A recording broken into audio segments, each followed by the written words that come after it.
이 새벽에 함께 은혜 받을 하나님의 말씀 구약 열왕기상 18장 30절에서 31절 봉독합니다.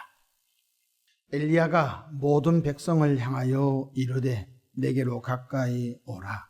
백성이 다 그에게 가까이 가매 그가 무너진 여호와의 제단을 수축하되 야곱의 아들들의 지파의 수요를 따라 엘리야가 돌 12개를 취하니 이 야곱은 옛적에 여호와의 말씀이 임하여 이르시기를 내 이름을 이스라엘이라 하리라 하신 자더라.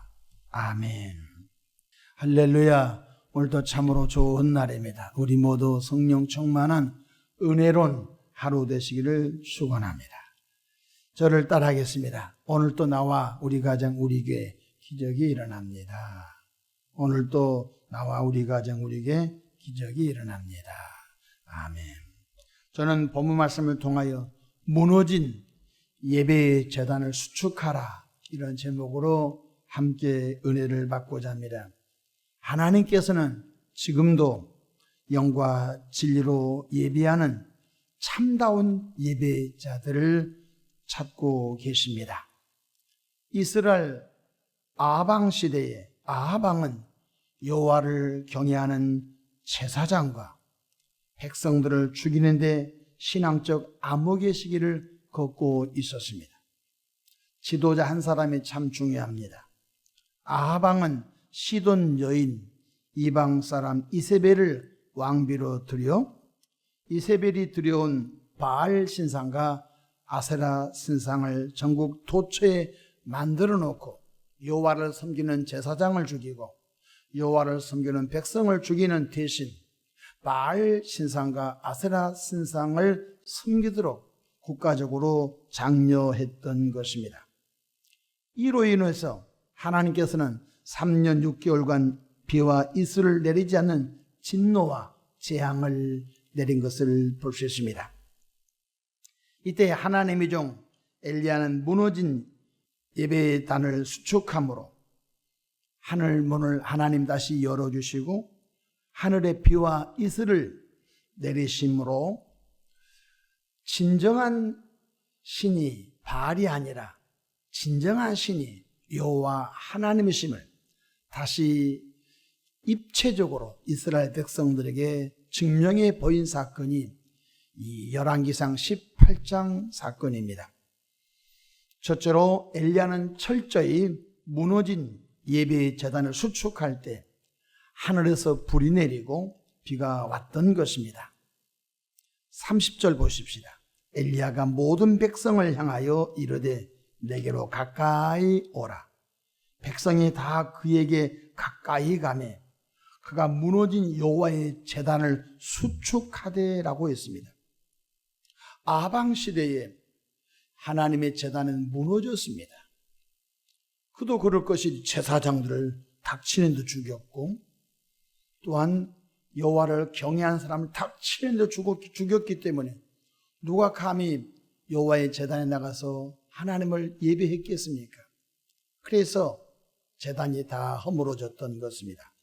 수축이라는 말은 무너진 제단을 다시 쌓고 보수했다는 말입니다. 오늘날도 세속화되어가는 시대적 상황 속에서 예배를 소홀히 여기는 것을 회개하고 무너진 우리의 제단이 수축되어야 할 줄로 믿으시기를 바랍니다. 둘째로 엘리야는 살아계신 하나님을 믿는 믿음을 행함으로 보일 때 하나님은 예배를 기뻐 받으시고 응답의 불을 내리시고 응답의 피를 내려 주셨던 것입니다. 31절 보십시다. 제단을 수축할 때 야곱의 아들들의 지파의 수요를 따라 12돌을 취하였다고 했습니다. 엘리야가 12지파의 이름으로 12돌을 가져다가 쌓았다는 것입니다. 이것은 하나님을 섬기는 이스라엘 민족의 전체 이름으로 행하는 온전한 모습을 하나님께 보이는 사건입니다. 야곱의 12 아들 그로 인하여 이스라엘에 12지파가 생겼지 않습니까? 12돌을 낳았다. 이 말은 여호와 하나님, 오늘 이스라엘의 12지파가 다 나왔습니다. 두 번째, 하나님 12지파가 다 하나님을 예배합니다. 이것을 선언적으로 하나님께 나타내 보인 사건입니다. 그리고 제단 위에 나무를 쌓고 송아지를 잡아 번제로 올려놓고 불을 내리기를 위하여 기도합니다. 37절 38절 보십시다. 여호와여 응답하소서, 내게 응답하소서. 이 백성에게 주 여호와는 하나님이신 것과 주는 그들의 마음을 되돌이키심을 알게 하옵소서 하매, 이에 여호와의 불이 내려서 번제물과 나무와 돌과 흙을 태우고 또 도랑에 물을 핥은지라고 했습니다. 구약 성경을 읽어가다 보니 하늘에서 불이 내린 사건이 몇 곳이 나옵니다.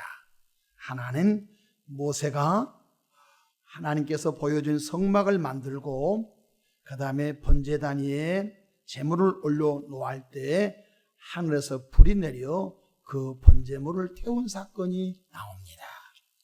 또한 오늘 본문 보니까 엘리야의 제단에 무너진 제단을 수축하고 12돌을 기초로 놓고 그 다음에 송아지를 번제물로 올려놓고 여호와여 불을 내려주소서, 여호와여 불을 내려주소서 할 때 하늘에서 인위적인 불이 아닙니다. 하늘에서 불이 내려와 그 제물과 나무와 돌과 물을 핥아 다 없앴던 사건인 것입니다. 38절 보십시다. 이에 여호와의 불이 내려서 번제물과 나무와 돌과 흙을 태우고 또 도랑에 물을 핥은지라고 했습니다. 예배가 회복되어 여호와 하나님은 하늘에서 불을 내리시고 막혔던 하늘문을 여시고 비와 이슬을 기쁨으로 이스라엘 백성들에게 선물로 내려주신 것을 볼 수 있습니다. 세 번째로 예배 회복은 예배 속에 귀하고 값진 것을 믿음으로 헌신할 때 하나님은 응답하신다는 것입니다. 오늘 본문 32절로 35절에 보면은 엘리야가 제단 곁에 도랑을 만들고 통 4개의 물을 채우다가 제단 위에 3번 붓습니다. 4, 3, 12 12통의 물을 부어 재물이 물에 젖고 파놓은 도랑에까지 물이 가득하게 채워집니다. 아방의 범죄로 수년 동안 비가 오지 않아서 양식이 떨어지고 물도 귀해서 사람도 짐승도 죽어가는 때였습니다. 이런 때 생명 같은 너무너무 귀한 물 12통을 어디서 구해다가 제단에 갖다 부었던 것입니다. 하나님께서는 믿음으로 드린 귀한 헌신과 봉사를 받으시고 기쁨으로 기적을 지금도 행하신다는 것입니다. 그렇습니다. 오늘날 모든 사람들이 예배를 대충 드리고 소홀히 드린다 할지라도 우리들만큼만 예수님을 예배를 잘 준비하고 예배에 생명을 거는 깊은 영성이 있기를 축복합니다. 사실 예배는 사람이 기쁘려고 한 것이 아닙니다. 예배는 하나님을 기쁘시게 해드린 것입니다.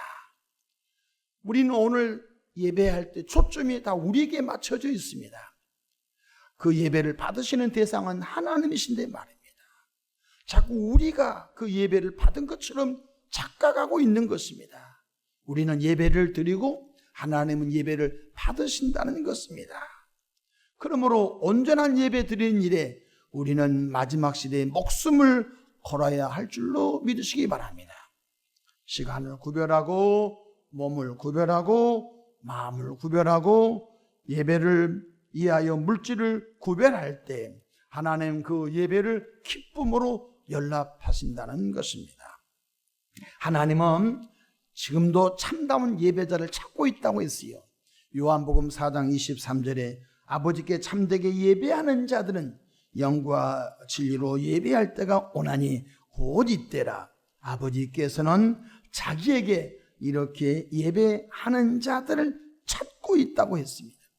엘리야 시대에 바로 하나님은 엘리야의 참다운 예배를 보시고 민족 전체가 회복되고 살아나는 은혜가 있었던 것을 꼭 기억하시면서 우리 모두 지구촌에서 주일 예배를 가장 잘 드리는 그런 교회와 성도들 다 되기를 주님의 이름으로 축원합니다.